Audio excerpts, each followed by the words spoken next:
நீங்க ஏன் இப்படி செய்தீர்கள் என்று சொல்லி அந்த சமூகத்தில் இருக்கக்கூடிய மக்கள் அனைவரும் கேட்டார்கள்.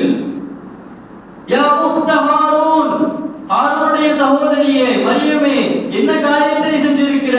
மாகான அபூக்கி, உன்னுடைய தந்தையோ மோசமானவர் கிடையாது. உன்னுடைய தந்தை எப்படிப்பட்டவர் கிடையாது, மோசமானவரோ எந்த ஒரு தீய பழக்க வழக்கங்கள் உள்ளவரோ கிடையாது. உன்னுடைய உம்மாவும் என்ன கிடையாது, அப்படி கிடையாது. ஒமாக்கானத்து உம்மகி பதையா, உன்னுடைய தாய் விபச்சாரி கிடையாது, உன்னுடைய தாய் மோசமானவள் கிடையாது. நீயே இப்படி இருக்கிற என்று படித்தவாறு சொன்னார்கள். அவ்வளவு கஷ்டமாக இருந்திருக்கும் ஒரு தாய் அவ்வளவு சிரமத்தோடு தன்னுடைய குழந்தையை சுமந்து கொண்டு மக்களுக்கு முன்னால் வந்து நின்று கூறும் பொழுது மக்கள் எல்லாம் இப்படி கேட்கிறாங்க, உன்னுடைய தாய் விபச்சாரி கிடையாது, உன்னுடைய தந்தை மோசமானவர் கிடையாது, நீ ஏன் இப்படி போயிட்ட, நீ என்ன உன்னை என்ன மாதிரி இந்த நிலைமை ஆக்கினது என்று சொல்லி ஒரு பெண்மணியை பார்த்து இந்த கேள்வி கேட்டோட, ஒரு தாயை பார்த்து இந்த கேள்வி கேட்டோட எதுவுமே பதில் சொல்லல. பெரியவனேசனம் எதுவுமே பதில் சொல்லல. அப்போது அவங்க சொன்னாங்க, அந்த குழந்தையை கை காமித்து, எப்படி பாருங்க, ஒரு சின்ன குழந்தை, தொட்டில் இருக்கக்கூடிய ஒரு குழந்தை கை குழந்தையை காண்பித்து சொன்னார்கள், அந்த குழந்தைகிட்ட கேளுங்க, எதா இருந்தாலும் எனக்கு தெரியாது, அந்த குழந்தைகிட்ட கேட்டுக்கோங்க. அப்ப அந்த மக்களுடைய நிலைமை எப்படி இருந்திருக்கும்? என்ன பேசுற மாதிரியும், ஒரு பச்சிலம் குழந்தை, தொட்டில் இருக்கக்கூடிய ஒரு குழந்தை பேசுமா? அதுக்கு நாங்க பேச முடியுமா? இல்ல அதுக்கு இதை பத்தி பேசினா புரியுமா, விளங்குமா, அதற்கு ஏதாவது பதில் சொல்ல தெரியுமா? உங்க இடத்துல கேள்வி கேட்டா நீங்க தப்பு செஞ்சுட்டு வந்து ஒரு குழந்தைய, பச்சிலம் குழந்தையை கை காமிக்கிறீங்களே, ஏன் இப்படி செய்றீங்க என்று சொல்லி அவங்க கேட்கும் பொழுது, அப்ப நபி ஈசா அலைஹிஸ்ஸலாம் அவர்கள் பேசினார்கள். வரலாற்றிலே நாம் படித்திருப்போம், தொட்டிலே பேசிய குழந்தை என்று சொன்னால் அது ஈசா அலைஹிஸ்ஸலாம் அவர்கள் தான். ஈசா அலைஹிஸ்ஸலாம் அவர்கள் பேசினார்கள், கால இன்னி அப்துல்லாஹ், நான் அல்லாஹ்வுடைய அடியான். நான் யாரு?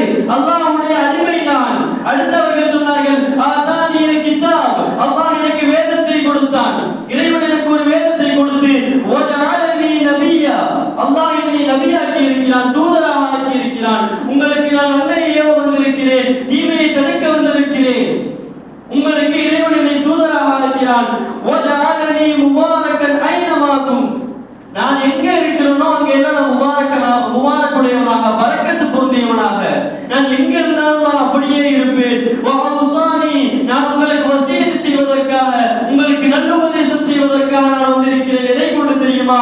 பிஸ்ஸலாத்தி வஸகாத்தி மா தும்து ஹய்யா, நான் உங்களுக்கு தொழுகையை நிலைநாட்ட சொல்லி, ஜக்காத்தை நிறைவேற்ற சொல்லி, நான் வசியத்து செய்வதற்காக இறைவனிடத்திலிருந்து உங்களுக்கு வந்திருக்கிறேன். அது மட்டும் இல்ல, என்னுடைய தாயை மரியம் அவர்களை நான் கண்ணியப்படுத்துவதற்கு, நான் அவர்களுக்கு நன்றி செலுத்துவதற்காக வந்திருக்கிறேன். என்னை இறைவன் ஏவி இருக்கிறான், நான் அவர்களுக்கு நன்றி செய்யக்கூடியவனாக இருக்கிறேன் என்று சொல்லி பச்சிலம் குழந்தை பேசுகிறது.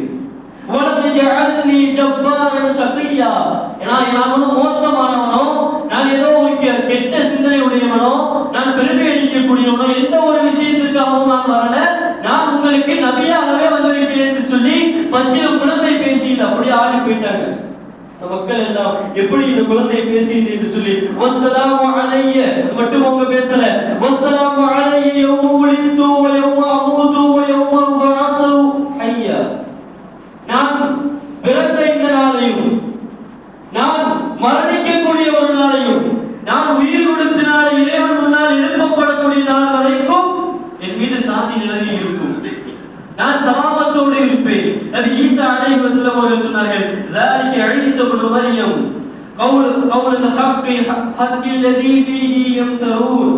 இதுதான் ஈசா அலைஹிஸ்ஸலாம் அவர்கள், இதுதான் மரியமுடைய குழந்தை ஈசா அலைஹிஸ்ஸலாம் அவர்கள். அல்லாஹ் அவர்களை இப்படித்தான் அனுப்பினான் இந்த உலகத்திற்கு.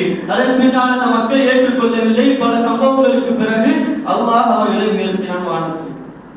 இப்படி மரியம் அலைஹிஸ்ஸலாம் அவருடைய வரலாறு நமக்கு அந்த ஈமானுடைய உறுதியை சொல்லி காட்டுகிறது. எந்த அளவுக்கு ஈமானுடைய உறுதியில் இருந்தார்கள். இன்றைக்கு நம்முடைய நிலைமை எப்படி இருக்கிறது? சர்வசாதாரணமாக ஈமானுடைய கட்டத்தில் இருந்து வெளியேறுகிறோம். வெறுமனே வாயிலா லா இலாஹ இல்லல்லாஹ் என்று சொல்வதனால் ஈமானுடைய உறுதி வந்து விடாது. தினந்தோறும் லா இலாஹ இல்லல்லாஹ் லா இலாஹ இல்லல்லாஹ் லா இலாஹ இல்லல்லாஹ் என்று சொல்லி 1000 முறைக்கு நாம் சொன்னாலும் என்ன செய்ய முடியாது? ஈமானுடைய அந்த உறுதி நம்மிடத்தில் வராது. ஏதாவது ஒரு சின்ன ஒரு விஷயத்துல, ஏதாவது ரொம்ப நம்ம பொடுபோக்கு நினைக்கிற விஷயத்துல என்ன செஞ்சிடும்? நம்முடைய ஈமான் இழந்துரும். அல்லாஹ் நம்மை பாதுகாக்கணும். இன்னைக்கு பார்க்கிறோம்ல, பல பலஸ்தீனுடைய சம்பவங்கள் எடுத்து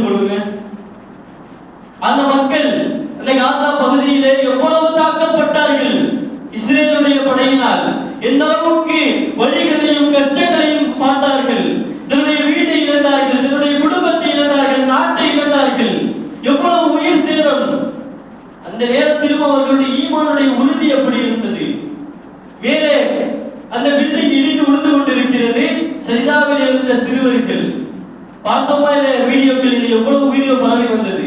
அந்த அளவுக்கு ஈமானுடைய உறுதியில் அவர்கள் இருந்தார்கள். நபி ஸல்லல்லாஹு அலைஹி வஸல்லம் அவர்கள் சொல்வார்கள், என்னுடைய உயிர் எவன் கைவசம் உள்ளதோ அவன் மீது ஆணையாக சொல்லுகிறேன், உமர் ஒரு பக்கம் சென்றார் என்று சொன்னால் சைத்தான் மறுபக்கம் வருவான்.